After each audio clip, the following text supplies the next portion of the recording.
All right, so this video is on a 2012 Kia Optima SX. Problem statement was that I had horrible gas mileage. Power was clearly lower than it used to be. And on occasion, when it was real cold out, it would sort of throw the car into a limp mode, or at least wouldn't give me any boost. And so this car without boost does not go very fast. And so anyways, did some research. Turns out you need to adjust the wastegate voltage, which is pretty easy. You just have this rod down here, just thread it on each end. You'll have to take it off. There's a C-clip here, and you're probably going to drop it. So stuff a rag down there so it doesn't go too far.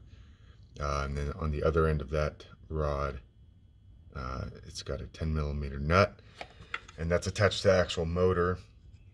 Take off that 10mm nut, take off the E-clip over here, take that bar off, and then there's a little jam nut up against each end.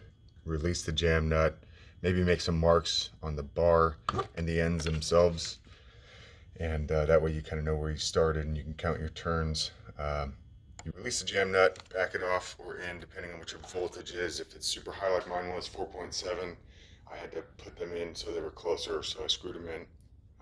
You'll have to figure out what you need to do depending on what reading you get. As far as the reading goes, a couple other guys made it way more difficult than it needed to be. Thing's called bell wire. That's that wire, white jacketed wire right there.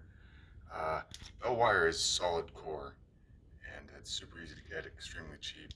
Just shove that guy into that terminal where the yellow wire is, and then you can see an alligator clip, and that alligator clip just comes up to my test lead right there. And so this is what it looks like. 3.9 is where I've got mine set at.